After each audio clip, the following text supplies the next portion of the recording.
Hey there, it's Amy from thecrazycraftlady.com. I'm here today to talk about dollar store Valentine crafts. I just got back from Dollar Tree and they have their Valentine Day stuff. I swear they put it out like the day after Christmas. It's just, they can't help themselves. But I made these two wreaths, heart wreaths. I made a third one. I don't know where it went. I'm not sure I still have it. But I made these two wreaths last Valentine's Day, and I kind of played off the same techniques that I used, especially with this one, to make two Valentine's Day heart-shaped topiaries. I made 4 of them total, so 2 different pairs, using dollar store supplies. I really hope you enjoy this tutorial. Let's get making.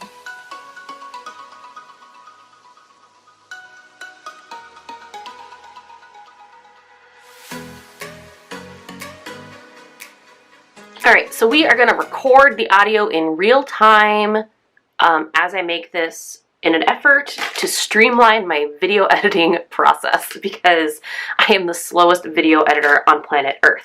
I got these jumbo craft hearts at Dollar Tree. I thought they were super duper cute, so I decided to make topiaries out of them using little wood dowels and these tin buckets. They've been around forever at the Dollar Tree. I've used them before in other crafts, but they're in the floral supply section. So first things first, you want to protect your work surface because we're going to paint this foam because we're eventually going to be sticking a bunch of flowers onto them, and to save resources on flowers, I'm going to paint the white surface underneath so that when you stick the flowers, if there's gaps that show through, it won't be as obvious because it will be pink underneath. I just use manila folders to protect my work surfaces because I somehow ended up with a giant box of manila folders, and I am not the type of person who files things. So this is going to be super kind of haphazard. It just needs to cover the foam. So I'm using DecoArt craft paint.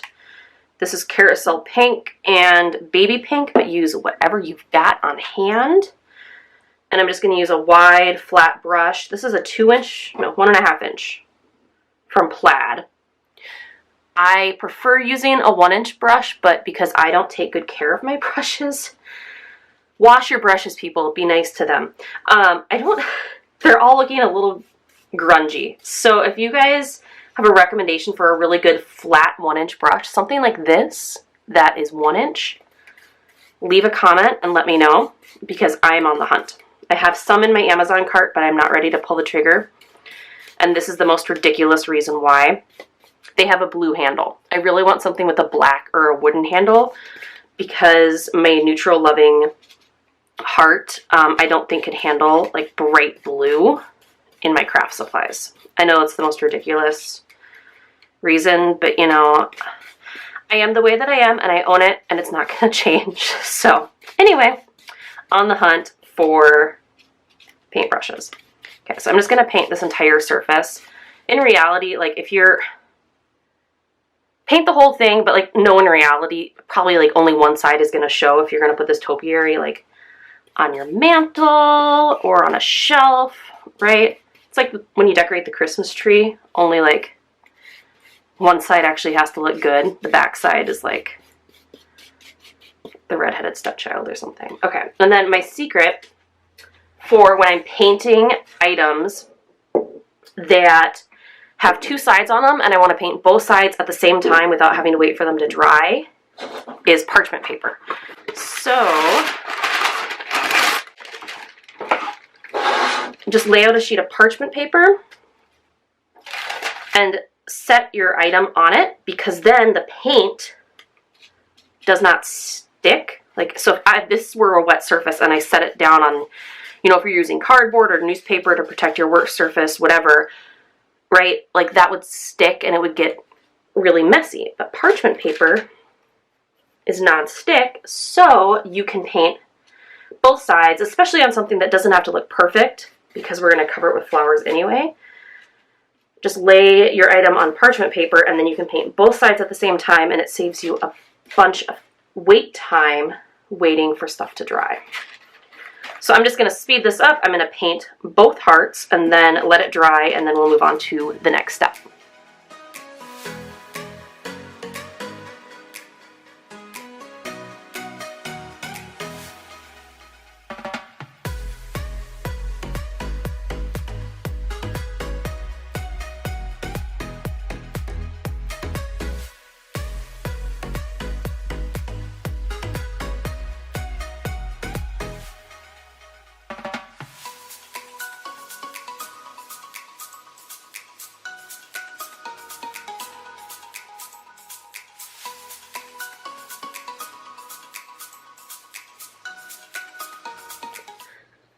Okay, so these are dry enough to move on to the next step.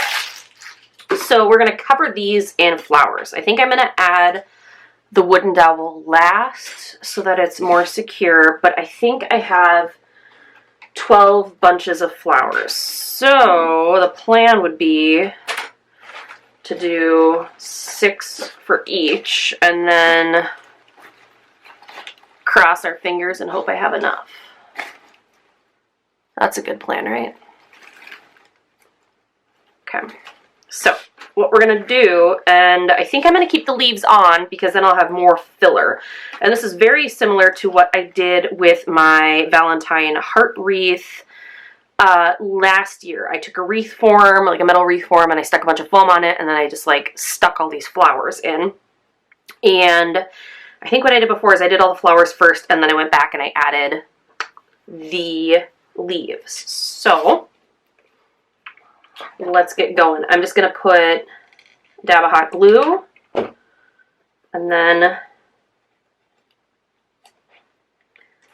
stick that flower in. So there's like a little, you know, let me see if I can get that to focus for you. There's that little stem piece right there that's going to stick into the foam. This foam is a little bit tougher than like floral foam. I could be wrong. Maybe not. So you have to kind of give it a little push, but it shouldn't be a big deal. And then I have 3 different shades of flowers. So these are all roses from the Dollar Tree, but you're just going to want to make sure that you kind of change it up a little bit because you don't want like zebra stripes going on with your heart. But keep in mind, you are going to need to have enough flowers, and I think I'll be fine now that I'm seeing this on the heart, to cover the front and the back. I was reminded while I was waiting for this to dry of my Christmas tree analogy, and I just remember I binge watch like TikTok videos. It's super unhealthy. I need to stop, but whatever. And it was from that Friends episode where Monica let her friends help decorate the Christmas tree, and Ross came in and was like, you know, what's going on? Is she okay? And like her side of the tree was perfect, and Chandler and Joey and Phoebe's side of the tree was a disaster. And she was like, yeah, it's totally fine. Like, I realized that, you know, Christmas is about more than just like having a perfect tree. And then she like went and rotated the tree so that the friend's side was facing the back and her side was facing out, and I just thought that was... Anyway. Oh, Friends, how I miss you. So, bear in mind that you're going to have to cover both sides here. So I'm just going to keep at it, and I'm going to speed up this video because you do not need to listen to me talk about old Friends episodes while I do this. You probably have TikTok videos to watch yourself. So I'm going to let this speed up, and I'm going to keep filling in these gaps.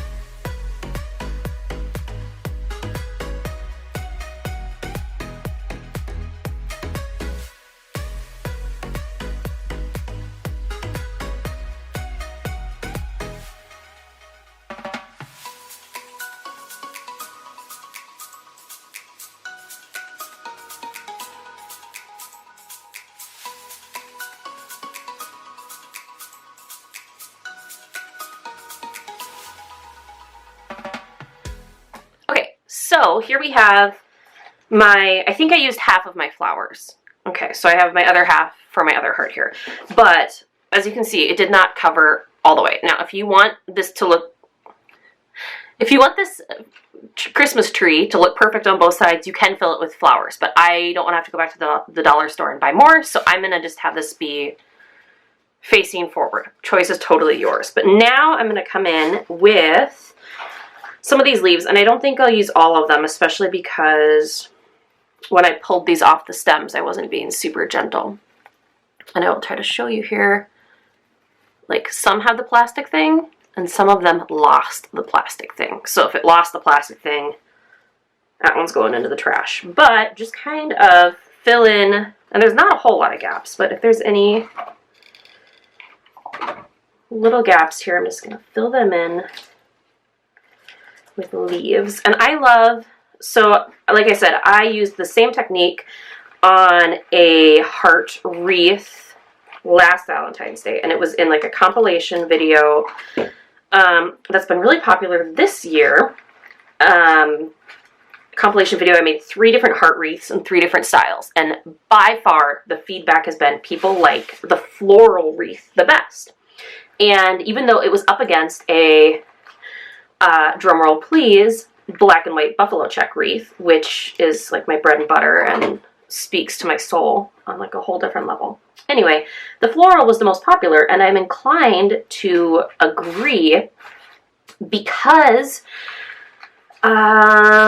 floral Valentine decorations just kind of give me hope that winter will end. I live in Minnesota. It was, as I'm filming this today, I think 2 nights ago we had like a freeze warning. It was like 20 below zero, and so when it gets that cold, they tell everyone like, open your cabinets if your pipes are along an external wall, and it was just like this whole thing when it gets that cold. Anyway, so what I'm saying is winter is long, and Valentine's is a perfect opportunity when you're decorating to kind of embrace the florals as a reminder that spring is approaching. I feel like if I can make it to like March 1st, I know that then I'll make it. Like I'll be okay. I just have to get to March 1st. Okay, so I'm gonna keep filling this in. Like you could this is totally optional. If you don't want to add the leaves, if you just want it to be all pink, it's totally your call. But I'm just gonna speed this up, throw on some music, and finish filling this in, and then we're gonna go on to the next step.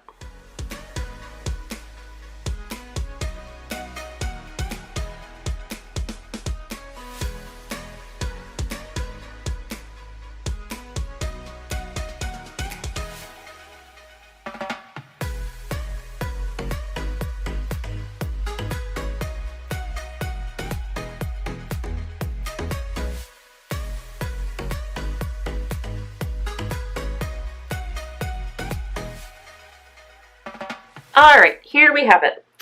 You're gonna have to, fair warning, there's gonna be a lot of little hot glue strings that you're gonna have to quality control check your project for before you display it. But I mean, that's just life with hot glue. I'm not gonna give up my hot glue because of the messiness or the burns. Although, knock on wood, I haven't burned myself yet today. That's a big deal. I am very accident prone when it comes to crafting. I hurt myself a lot. But now we're gonna put this onto this. So a block of craft foam.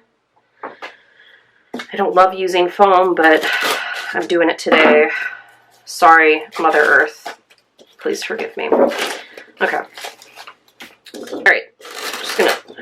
I don't want to shove that. This is like kind of flimsy metal. It's gonna bend. This is gonna be messy.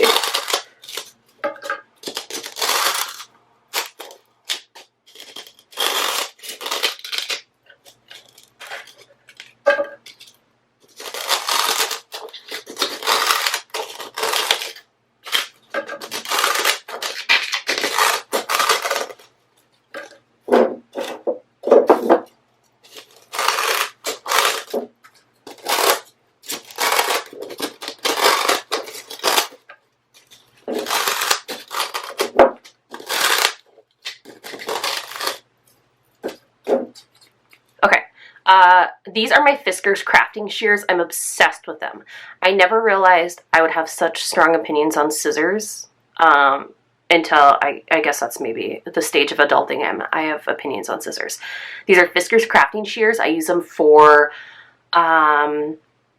cardboard, for like if I had to cut these little stems that have the little metal inside, that would be perfect. They're just great. They're not fantastic for things like ribbon, but for everything else, love them. Okay, I'm gonna dump this out. All right, stuff that little piece of foam in there. So now it's trimmed. Like I kind of trimmed around all the edges. And it fits in there nicely without bending my little galvanized metal pot here too much. And then, okay, wooden dowel. I think I got a pack of these at the craft store maybe. Dollar Tree has wooden dowels, but I think they're shorter. So you want this. This is like a 12-inch dowel. And I'm just gonna, does that look centered to you? Whatever. Stick that in straight up. I'm gonna reinforce it with a little bit of hot glue. And then, as I search frantically for more glue sticks in my workstation, I'm gonna then pop this guy. So this is gonna be like a bad angle for you guys because I only shoot my videos overhead. I don't have the most sophisticated video setup here. Okay. Moment of truth.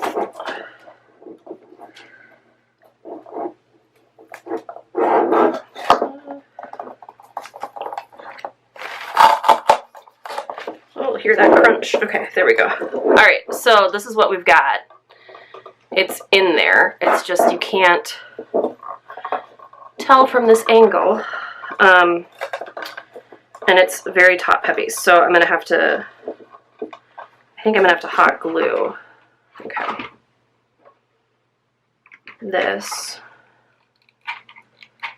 Just put a couple dabs of hot glue around the styrofoam, and maybe that will stick to the edges of the pot better.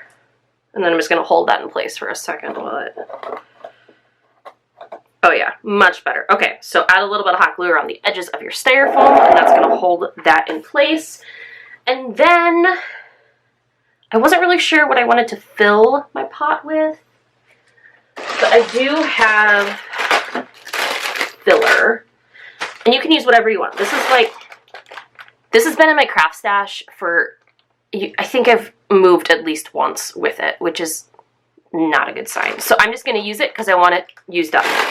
And then I have these faux moss stones. They are from the floral section at the Dollar Tree. I've had these for a while, but they usually have them around springtime. Sometimes you can get them year round. It just kind of depends, you know, how inventory is at the Dollar Tree. It's very hit or miss. But I'm just going to, so we've got the little pot here. I think I'm going to just put, oh, this is a hot mess. Oh, that's kind of cute. Okay, I stuck a little bit of that in there. And I'm going to share a picture of this all at the end. I don't even think, I was going to make like a bed of moss. I was going to hot glue these, but I think I'm just going to, okay, I'm going to hold this at an angle so you can see. Like, that's kind of cute, right? It looks like moss on rocks or dirt. So I'm going to, here, I'll show a picture, a finished picture. But I think that's really cute. Okay, so I'm going to make another one of these using my other heart and all my other supplies. And then I'm going to have two little topiaries for bookshelves, or maybe, oh my gosh, maybe I might actually, it's early January, I might actually get my act together and decorate my mantle for Valentine's Day. That would be miraculous. So that's it for this one. We're going to move on to my second craft. All right, this one, the supply list for this project is significantly shorter than the last one, and I'm kind of guilty. It's kind of my pet peeve when people share dollar store crafts that have supply lists that are like 20 items long, and it's like, it's not really a dollar craft, it's like a $20 craft, but thanks for the idea. So, oh, I have a text message from Michael's. I must have a coupon. Okay, so all you're gonna need are these little heart picks, which were really cute, from Dollar Tree, a mop head from the cleaning section at Dollar Tree. I also crafted with this in my heart wreath video last year. A couple of clay pots, Dollar Tree, craft foam, maybe from the craft store. It's like leftover. I cut off a chunk for a different project, but they have it at Dollar Tree too. white chalk paint, brush, and a hot glue gun. So this white chalk paint is just white Rust-Oleum that came in a quart jar, damaged in shipping, and I, being the thrifty person that I am, just transferred the paint into an old salsa jar, and then I stuck like a kebab skewer in it, and I give it a stir every time I use it. So it's just plain old white Rust-Oleum chalk paint, which I will link to, but use acrylic craft paint, Waverly chalk paint, anything you want. We're just going to, so here's one of my remaining 1-inch flat brushes. And I don't know if you can tell. The handle on it is shot. This thing is fried. So, still waiting for those paintbrush recommendations. So, give it a little dunk. We're going to do a dry brush technique. So, you're going to brush it off on the paper first, and then we're just going to distress. So the thing about this is you can always add more later. It's a little harder to remove any excess. So start with less, and then you can always add more. I'm going to stick my hand inside the clay pot. But the nice thing is chalk paint dries fast, and by doing a dry brush, it's such a thin layer, you're going to be able to move on to the next step almost immediately. So I'm just gonna, here we go. I apologize, I feel very like out of breath and I sound funny. I've had this sinus infection that won't go away. So I feel like I'm just going to sound really sick in all of these videos, but that's life. Okay, there we go. So that's one. Speed this up. I'm going to do the other one, and then we'll move on to step 2.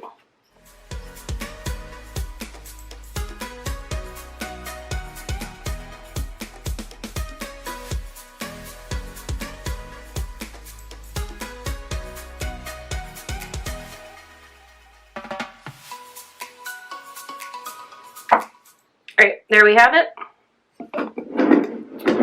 2 little clay pots, and they are like almost immediately dry. So, yeah. Alright, we can move on with the next step. So I'm going to pull out my crafting shears once again, and I'm just going to cut little bits of foam to go inside each clay pot.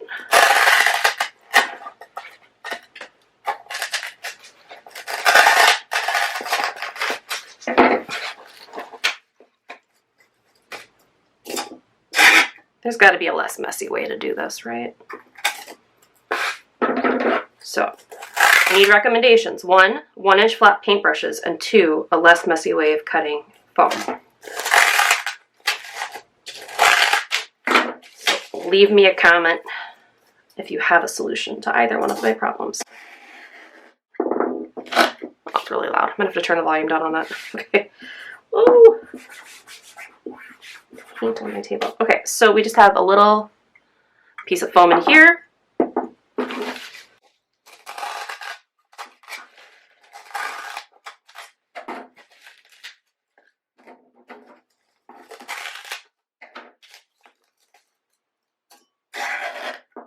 Okay, piece of foam in there. We're going to do 2 at a time. Is there a rule about topiaries that they have to occur in pairs? Or is that just how you... I feel like you can't just have one. Can you? I feel like I always see 2 together. Like I made pumpkin topiaries from the dollar store a couple years ago. I'll link to those as well. And I made 2. So, now we've got the mop head and our floral pick. So the floral pick, really straightforward. It's just going to go straight in all the way down because it does have a pretty long little stick on it. Oh geez, gotta get the sticker off here. Okay. Centered in, pop it in. Okay, so we've got super cute little topiaries, but now we got to cover up the styrofoam. And I was thinking, why not give this mop head a try? So I'm just going to cut, I think I'm going to cut like a really thin strip. I don't think we're going to even need to use all of this. So I'm going to cut, okay, there's kind of like 1/3 markings along the back here. So I'm going to, nope, wrong scissors. We're going to grab the fabric scissors. Yeah, these crafting shears are great for heavy duty stuff like cardboard, metal, like thin metal, not like heavy duty metal, but not great on ribbon and fabric. So fabric scissors to the rescue. And this is messy, it's just the way it's gonna be. But, so you remove kind of some of the excess. This is gonna be able to go around here, and yeah, we don't even need this whole, the whole length of this 1/3 thing. So I'm gonna cut off 1/4 of the strip. So you need a 1/3 strip and then cut off about 1/4 of it. And then, super technical, super precise, add a pile of hot glue and stick this bad boy on here. And kind of tuck it in around the edges, but it doesn't have to be perfect, but there we have our topiary friend. Let me clear the background here so you can get a better visual. So there you have it. And you could even, if you wanted to, you could even trim down this wooden skewer if you wanted it to be a little shorter, but I kind of like how tall it is. So that's it. I have 2 cute little Valentine topiary crafts to decorate for Valentine's Day this year. I really hope you enjoyed this tutorial. If you have a moment, in the comments, leave me 1, a recommendation for a flat paintbrush, 1-inch flat paintbrush, 2, a recommendation for cutting foam that doesn't create a huge mess, and 3, which of the 2 crafts you like the best. Thanks for watching. Until next time, happy making.